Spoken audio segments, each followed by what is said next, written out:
ថ្ងៃនេះពលកម្ម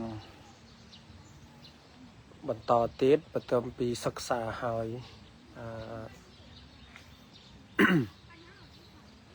កាយដើម្បីពង្រៀបទីតាំងនេះដើម្បីឲ្យ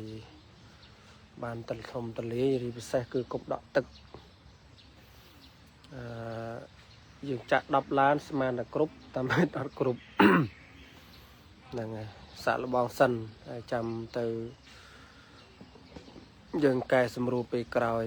បាទសូមអរគុណញោមញាតិដែលបានជួយឧបត្ថម្ភឡាន1ឡាន45,000បាទហ្នឹងហើយ1ឡាន45,000អរគុណច្រើនជូនពរសុខសប្បាយដល់គ្នាណាបាទហើយយើងដើមកគីញាតិញោមកគីផងដើមនេះផងដើមរីកផងរីកព្រឹកផងដើមសាលព្រឹកទាំងផងដើមពោទីព្រឹកនោះមានពុទ្ធរូបត្រាស់ដឹងនៅក្រោមដើមពោនោះមួយព្រះអង្គហើយដើមតបែកព្រៃដើមណែរីកព្រឹករីកមានផ្កា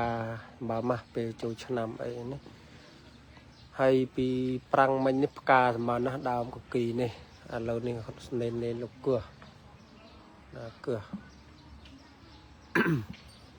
ហើយសូមអរគុណណាស់ញាតិញោមដែលបានជួយសម្រួលពិសេសគឺទីតាំងរបស់យើងហ្នឹងហើយបានចំណែកបុណ្យកុសលគ្រប់គ្នាដោយសារតែឆ្លាញ់ព្រៃប្រឹក្សាលតាវម្លោះហើយលេលោកទីតាំងទៅនេះដាំកូនឈើទាំងអស់តែម្ដងបងកុំបាក់ទុកឲ្យវាច្បុកច្បល់ហ្នឹងហើយច្បុកច្បល់